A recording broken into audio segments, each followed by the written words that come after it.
지난주에 여러분 말씀이 무엇이었냐면 사랑은 율법의 완성이다.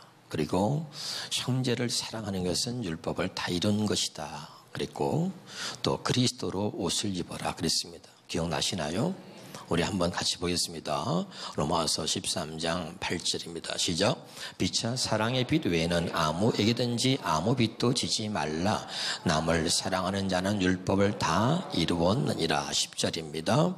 사랑은 이웃에게 악을 행하지 아니하나니 그러므로 사랑은 율법의 완성이라. 14절에 자 오직 주 예수 그리스도로 옷 입고 그랬습니다. 할렐루야. 자 오늘 13장에 이어서 하나님께서 우리에게 14장 1절을 시작하면서 그 사랑은 율법의 완성이라고 말씀하신 하나님이 뭐라고 또 말씀하시는지 14장 1절을 같이 보면서 시작해 보도록 하겠습니다. 시작. 믿음이 약한 사람을 따뜻히 맞아주고 그의 의견을 함부로 비판하지 마십시오. 자, 기억하세요, 여러분. 형제를 사랑하는 것이 저런 것은 율법을 다 이룬 것이라 그랬습니다. 우리가 간혹 보면 믿음이 아직 이렇게 자라지 못하신 분들을 그런 사람들을 가지고 우리가 비판하거나 또는 판단할 때가 있습니다. 저 사람은 왜 믿음이 저것밖에 안 되나? 그렇게 복음을 전했는데도 왜 못 듣고 깨닫지 못하나?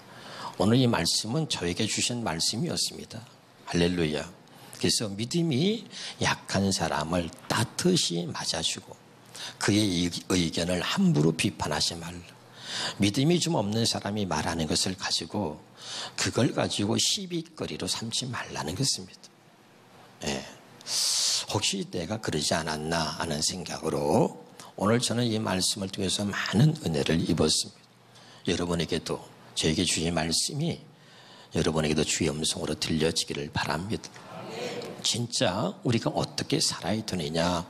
고린도후서 3장 6절에 보면 그가 또한 우리를 새 언약의 일꾼되게 만족하게 하셨으니 율법 조문으로 하지 아니하고 오직 영으로 하미니 율법 조문은 죽이는 것이요 영은 살리는 것이다. 이 말은 뭡니까? 율법 조문 기록되어진 이 문자, 이 말씀으로는 우리가 형제를 사랑하려고 해도 그럴 수 없습니다.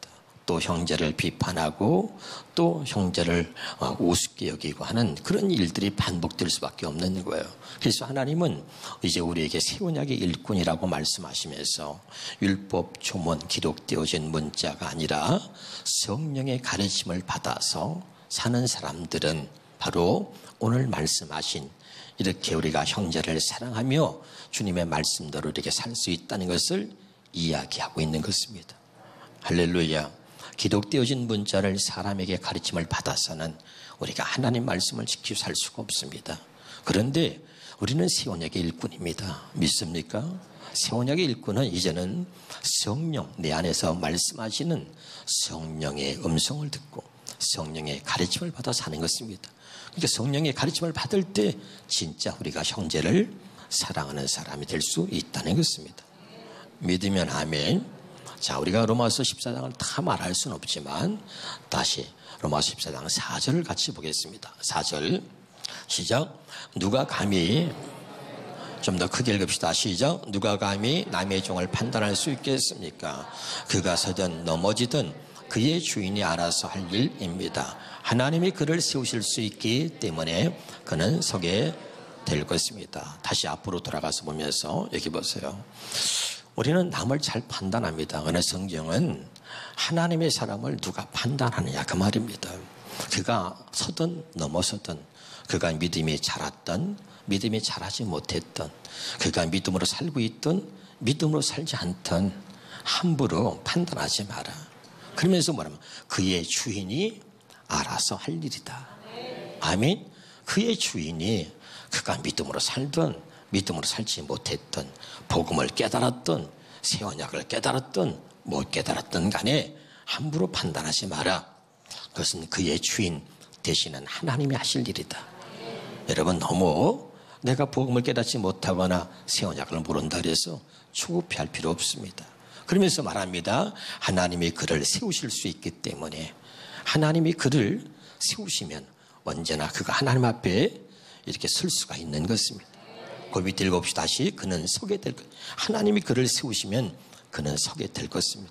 어느 날 하나님이 여러분에게 깨닫게 하셔서 하나님이 여러분을 세운역의 일꾼으로 세우시면 여러분은 세운역의 일꾼으로 서게 되는 것입니다.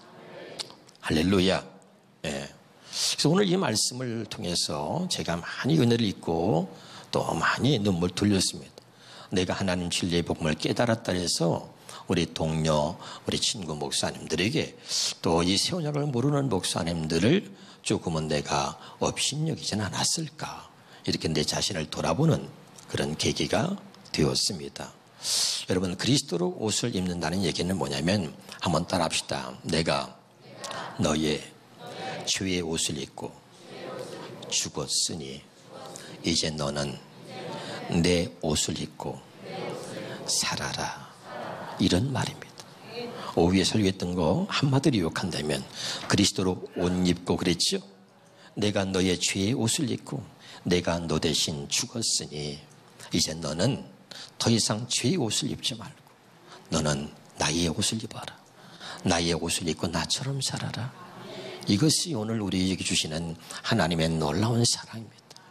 다시 한번 따라합시다. 내가 너의 죄의 옷을 입고 죽었으니 너는 이제 나의 옷을 입고 살아라. 아멘입니까? 그게 그리스도로 옷을 입는 것입니다. 아멘. 이 그리스도의 옷을 입고 사는 사람들은 정말 형제를 사랑할 수 있게 되는 것이죠. 믿으면 아멘.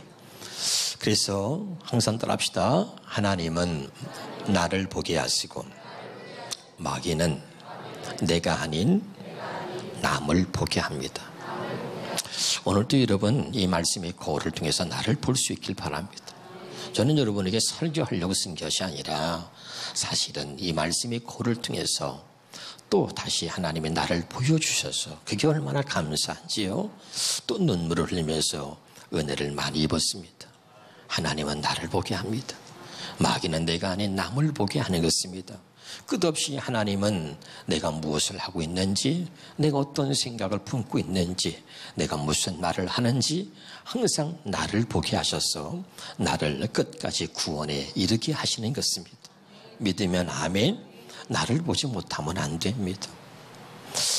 부모는 말이죠, 자식을 위해 사는 것입니다. 저도 자식을 위해 삽니다. 그래서 우리 아이들이 특별히 우리 아들은 안 그런데 우리 딸은 저한테 요구를 잘해요. 아빠 뭐 사주세요. 이거 좀 사주세요. 그러면 한 번도 거절한 적이 없습니다. 얼마나 사랑스럽고 이쁜지 뭐든지 해주고 싶습니다. 그런데 어느 날 생각해 봤습니다. 자식을 위해서는 살았는데 나는 나를 위해서 나에게 해준 것은 무엇인가 생각해 봤습니다. 근데 하나님이 저에게 참 놀라운 은혜를 줬습니다. 여러분, 내가 나에게 가장 잘한 것은 나를 하나님 앞에 세우는 것입니다. 아멘. 내가 나한테 가장 잘한 일은 내가 나를 하나님 앞에 세우는 것입니다. 그게 내가 나한테 가장 잘한 것입니다. 그럴 때 내가 말이죠, 나한테 말하는 거예요. 고맙습니다. 감사합니다. 나를 하나님 앞에 세워주셔서 감사합니다. 제가 참 은혜를 입었어요. 많이 울었습니다. 나를 위해서 내가 할 일이 뭔가, 나를 위해서 내가 해야 할 최고의 일은 나를 하나님 앞에 세워놓는 것입니다.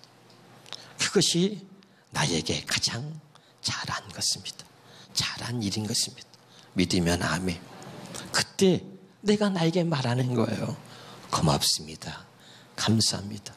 나를 세상 가운데, 죄악 가운데 나를 세워놓지 않고 나를 하나님 앞에 세워주셔서 감사합니다. 그리고 내가 나한테 그렇게 말하는 거예요. 참 얼마나 감사해요. 여러분, 오늘 우리가 하나님 앞에 나를 세울 수 있기를 주의 이름으로 축원합니다. 그것이 살면서 내가 나한테 가장 잘한 일이 될 것입니다. 할렐루야. 자, 그런 면에서 또 우리 보겠습니다. 로마서 14장 8절 9절입니다. 우리는 살아도 주님을 위해 살고 죽어도 주님을 위해 죽습니다. 이를 보면서 많이 울었어요. 우리는 살아도 주님을 위해 살고 세상을 위해 살고 자기 욕심을 쫓아 살고 죄를 짓고 사는 사람들이 많은데, 야, 하나님이 나 같은 놈을 살아도 주님을 위해 살게 하셨으니 이게 얼마나 감사한지요. 살아도 주님을 위해 살고. 분명하잖아요. 우리가 가끔 그래요. 옆에 사람 인사합시다. 먹기 위해서 살아요, 살기 위해서 먹어요? 시작. 그 여러분 얼마나 불행한 것입니까? 우리 가끔 우리에게 묻잖아요. 먹기 위해서 사는 건지 살기 위해서 먹는지. 그런데 오늘 이 말씀이 저에게 그렇게 막 눈물을 나게 하는지 모르겠어요. 우리는 살아도 주님을 위해. 하나님이 나를 그 많은 사람들이 있지만 나를 택하셔서 주님을 위해 살게 하셨으니, 내가 사는 목적이 분명해졌으니 얼마나 감사한지. 살아도 주님을 위해 죽어도 주님을 위해 죽습니다. 그러므로 사나 죽으나 우리는 주님의 것입니다. 여러분 기억하세요. 나는 주님의 것입니다. 이것 때문에 정말 행복할 수 있기를 바랍니다. 제가 말이죠, 갑자기 이 말씀이 왜 그렇게 정말 가슴에 와 닿는지, 그렇게 눈물에, 하나님 정말 저를 주님의 것으로 삼아주시니 감사합니다. 제가 주님의 것이군요. 내가 주님의 것이라는 것 때문에 행복하고 내가 주님의 것이라는 것 때문에 기뻐할 수 있기를 여러분 주 이름으로 축원합니다. 10절입니다. 9절입니다. 그 다음에 바로 이런 이유 때문에 그리스도께서 죽었다가 다시 살아나셔서 우리를 주님의 것으로 만드시려고 죽었다가 다시 살아나셔서 죽은 사람과 산 사람의 주님이 되셨습니다. 할렐루야. 우리의 주님이 되시려고 죽었다가 그분은 다시 살아나신 겁니다. 10절입니다. 그런데 시작. 그런데 어째서 여러분은 여러분의 형제를 비판하고 업신여깁니까? 우리는 다 하나님의 심판대 앞에 서게 될 것입니다. 여러분, 우리는 하나님 앞에 다 심판대 앞에 서는 것입니다. 잊지 말고 기억합시다. 다 하나님의 심판대 앞에 서게 됩니다. 그런데 어찌하여 형제를 비판하고 형제를 업신여깁니까? 제가 그랬던 것 같습니다. 나보다 조금 못한 사람, 나보다 말씀을 더 깨닫지 못하고 말씀을 모르는 사람들에 대해서 그러지 않았나 싶습니다. 그래서 참 오늘 또 이 깨닫게 해주신 것 때문에 얼마나 감사한지. 오늘 여러분 우리가 정말 깨닫고 정말 형제를 사랑하는 하나님의 사람들이 되시기를 주 이름으로 축원합니다. 자, 11절에 보겠습니다. 성경에도 주께서 말씀하신다. 내가 살아있으니 모든 사람이 내 앞에 무릎을 꿇을 것이며 모든 사람이 나에게 자백할 것이다. 우리는 하나님 앞에 다 무릎을 꿇고 자백하게 되는데요. 12절입니다.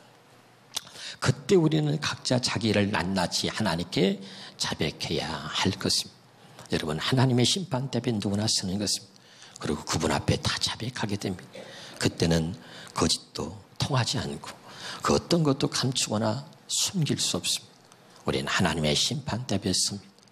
그전엔 말이죠, 제가 하나님의 심판대 앞에 쓴다는 게 두려웠는데 지금은요, 하나님 앞에 심판, 그 하나님의 심판대 앞에 쓴다는 게 얼마나 행복한 것인가. 그리고 하나님 때문에 제가 이렇게 살았습니다라고 자백하는 거예요. 나의 죄를 자백하는 게 아니라 내가 주님 때문에 이렇게 살았습니다. 그리고 자백하는 거예요.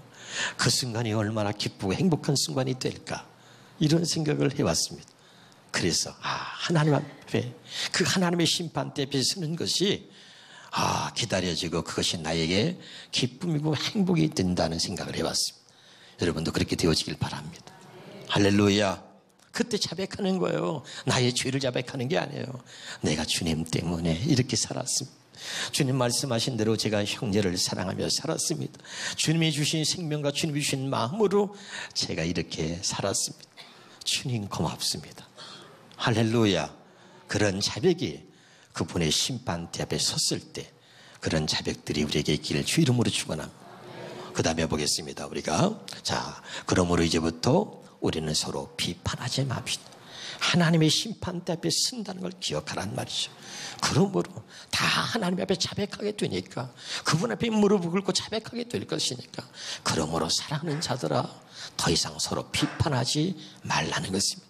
그리고 형제 앞에 장애물을 놓아 죄를 짓게 하는 일이 없도록 합시다. 저만 죄를 짓는 것도 무서운데 형제들을 그 앞에 장애물을 놓고 죄를 짓게 만든다는 것이라. 그런 일이 없기를 주 이름으로 축원합니다. 14절입니다. 시작. 내가 주 예수님 안에서 알고 확신하는 것은 무엇이든지 음식 자체는 더럽지 않다는 사실입니다. 오직 그것을 더럽다고 생각하는 사람에게만 더럽습니다. 15절입니다. 그러나 만일 여러분의 형제가 여러분이 먹는 음식 때문에 근심하게 되면 여러분은 사랑으로 행동하는 것이 아닙니다. 그리스도께서 죽으심으로 구원하신 형제를 먹는 문제로 망하게 하지 마십시오. 이것은 뭐냐면, 이제 새 언약을 깨닫고 복음으로 살려고 하는 사람들에게 첫째 것으로 인하여 다시 둘째 것으로 살려고 하는 사람을 망하게 하지 말라는 것입니다. 이 말이 뭡니까? 여러분, 제사 음식에 대해서 이야기를 하면서 어떤 사람은 믿음이 있어서, 믿음에 무슨 죄가 있습니까? 음식에. 그러니까 믿음이 좋은 사람은 그냥 아무 음식이나 먹어도 괜찮다고 먹는 것입니다. 또 믿음이 없는 사람은 또 음식을 먹는데 구별해서 먹기도 하거나, 또는 그 음식 먹는 것도 여러 가지 그 사람마다 다 차이가 있는데 자기의 믿음대로 다 하는 것입니다. 그러니 그 문제를 가지고 형제를 판단하거나, 그 문제를 가지고 음식 먹는 문제로 그리고 형제를 망하게 하지 마라 이 말입니다. 이해가 되죠? 할렐루야. 다시 15절 볼까요? 15절입니다. 그러나 만일 여러분의 형제가 여러분이 먹는 음식 때문에 근심하게 되면 여러분은 사랑으로 행동하는 것이 아닙니다. 그리스도께서 죽으심으로 구원하신 형제를 먹는 문제로 망하게 하지 마십시오. 어떤 사람은 첫째 것을 기록된 문자 율법을 따집니다. 하나님이 이런 음식 먹지 말라고 하지 않았냐, 이렇게 가지고 따지지 말라 이런 말입니다. 이해가 되지요? 할렐루야. 깨달을 수 있기를 주님의 이름으로 축원합니다. 그래서 여러분, 누가복음 18장 9절을 통해서 다시 한번 확인해 봅시다. 또 자기를 의롭다고 믿고 다른 사람을 멸시하는 자들에게 이 비유로 말씀하시되, 자, 첫 번째로 사는 사람들은, 율법으로 사는 사람들의 특징은 뭐냐면 그 율법을 지켜서 그 율법의 행위로 자기를 의롭다고 여기는 것입니다. 근데 거기서 끝나면 괜찮은데 그렇지 않고 그 율법대로 살지 못한 사람들을 판단하는 겁니다. 멸시하는 것입니다. 그런 사람들에게 비유로 말씀하셨다. 그러니까 첫 번째 거 기억합시다. 율법, 기록되어진 문자, 이것을 자기가 좀 지켰다 이거죠. 그래서 율법의 행위로 자기를 의롭게 여기는 사람들은 거기서 끝나는 것이 아니라 남을 판단하고 멸시한다는 거예요.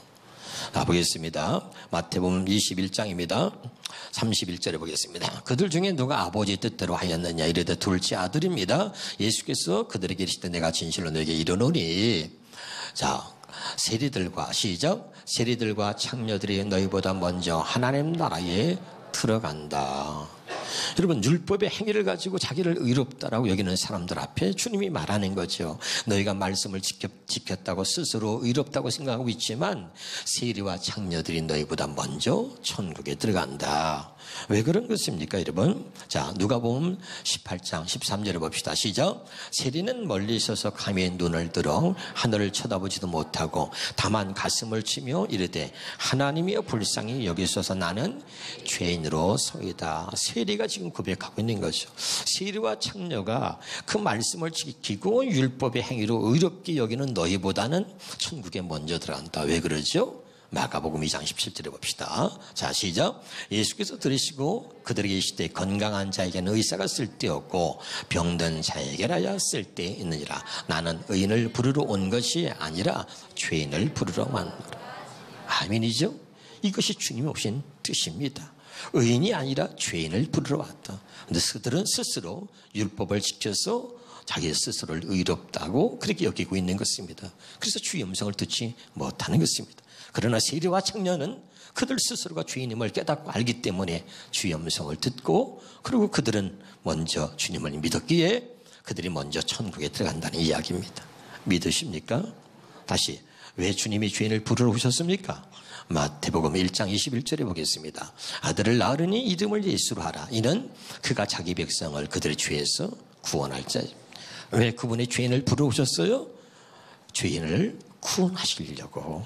깨달으시기를 주 이름으로 축원합니다. 한번 따라 봅시다. 마귀는 우리를 구원받지 못하게 하려고 율법의 행위로 의롭다고 믿게 합니다. 그러니까 마귀는 우리로 하여금 구원받지 못하게 하려고 율법을 가지고 그것을 지켜서 자꾸 의롭다고 스스로 여기도록 만드는 것입니다. 그러나 여러분, 율법을 지켰다고 해서 우리의 죄가 없어지는 것이 아니고 율법을 지켜서 우리는 구원받을 수 없는 것입니다. 그래서 로마서 3장 20절에는 자, 시작. 그러므로 율법의 행위로 그의 앞에 의롭다 하시면 얻을 육체가 없나니 율법으로는 죄를 깨달음이다. 하나님이 율법의 행위로 의롭게 여기라고 율법을 준 것이 아니라 죄를 깨달으라고 율법을 주신 겁니다. 28절에 볼까요? 그러므로 시작. 그러므로 사람이 의롭다 하심을 얻는 것은 율법의 행위에 있지 않고 믿음으로 되는 줄 우리가 인정하노라. 아멘이죠? 사람이 의롭다 하심을 얻는 것은 율법의 행위에 있지 않다는 것입니다. 그래서 히브리서 8장 7절입니다. 시작. 첫 언약이 무험하였더라면 둘째 것을 요구할 일이 없으려니와. 이 말은 뭐니까 그 첫 언약 율법을 아무리 지켜도 그것으로는 의롭게 될 수 없다. 율법을 아무리 지켜도 그것으로는 구원받을 수 없다. 그래서 첫 언약이 흠이 있기 때문에 두 번째 것을 하나님이 약속하셨다는 것입니다. 믿으면 아멘. 그래서 히브리서 10장 9절에 보면 그 후에 말씀하시기를 보시옵소서 내가 하나님의 뜻을 행하러 왔나이다 하셨으니 그 첫째 것을 폐하심은 둘째 것을 세우려 하십니다.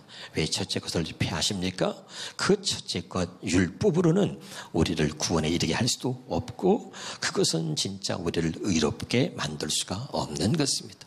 그리고 여러분에게 얘기했습니다. 마귀의 권능은 율법이라 그랬습니다. 기억나십니까? 그럼 마귀는 이 율법을 자꾸 지켜서 그 율법으로 자꾸 우리를 의롭게 만들려고 하는 것입니다. 그러나 성경은 율법 아래에 있는 자들은 저주 아래에 있다고 말씀하고 있는 것입니다. 할렐루야. 율법으로는 죄를 깨닫게 해서 그리고 그 율법으로는 우리를 예수께로 인도하는 것입니다. 할렐루야. 그것이 율법을 주신 목적이라고 분명히 말씀을 드렸습니다. 그리고 예수님이 오셔서 더 이상 그 첫째 것 그것으로는 구원받을 수 없습니다. 그것은 우리가 완벽해질 수 없습니다. 그래서 첫째 것을 폐하고 둘째 것을 세우러 오신 것입니다. 믿으면 아멘. 자, 에베소 2장 15절에 보겠습니다.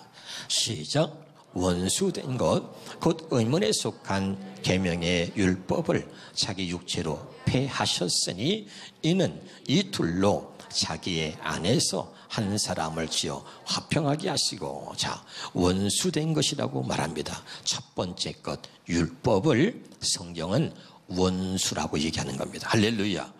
왜? 그 율법을 지켜서 그 행위로 의롭게 여기려고 의롭다라고 그렇게 여기게 만드는 마귀가 있기 때문에 그래서 원수된 것 곧 의문에 속한 계명의 율법을 예수님이 자기 육체로 폐하셨다는 것입니다. 자, 예수님이 우리와 똑같이 육체를 입고 이 땅에 오셨습니다. 그리고 그 육체로 폐하셨다는 이야기는 그 육신의 생각과 마음으로 육신을 가지고 율법을 하나님의 말씀을 지키려고 노력하며 더 이상 살지 말아라. 아무리 육신으로 말씀을 지키고 그 노력하고 살아도 그것으로는 구원받을 수 없고 또 사실은 그 율법을 지키려고 노력해도 율법을 지킬 수 없다는 것입니다. 그 없는 것을 자꾸 지키라고 하는 것이 율법의 저주 아래에 있는 것입니다. 그래서 우리를 율법의 저주에서 벗어나게 하시려고 예수님이 그 육체로 십자가에서 죽으심으로 우리를 육체 그 뭡니까 율법의 저주에서 벗어나게 하신 거죠. 믿으십니까? 그래서 원수된 것 곧 계명의 율법을 자기 육체로 폐하셨다. 왜 폐하신 거죠? 그것은 마귀가 붙들고 있는 권능입니다. 율법은 그 마귀의 권능이라고 그랬어요. 그래서 계속해서 마귀는 그걸 가지고 역사하기 때문에 예수님이 오셔서 폐하신 겁니다. 첫째 것을 폐하시고 둘째 것을 세우려고 오신 것입니다. 사랑하는 여러분, 다시 말씀드립니다. 우리가 정말 형제를 사랑하고 사랑은 율법의 완성이라고 했는데 둘째 것, 복음으로 사는 것만, 정말 이것만이 우리가 형제를 사랑하고 하나님의 뜻을 이루고 사는 유일한 길인 것입니다. 그래서 지난주에 말씀한 대로 너는 그리스도로 옷을 입어라. 다시 한번 가슴에 새기십시다. 너는 내가 너의 주의 옷을 입고 죽었으니 너는 더 이상 주의 옷을 입고 살지 말고 내가 네 주의 옷을 입고 죽었으니 너는 이제 나의 옷을 입고 살아라. 나의 옷을 입고 나처럼 살아라. 그것이 바로 복음이고 그것이 바로 새 언약이고 그것이 하나님의 뜻인 것입니다. 그리스도의 옷을 입고 살아가는 하나님의 권속들이 될 수 있기를 바라고, 그래서 날마다 형제를 사랑하고 하나님을 사랑하며 정말 행복한 삶이 우리의 삶이 되어지기를 주 이름으로 축원합니다.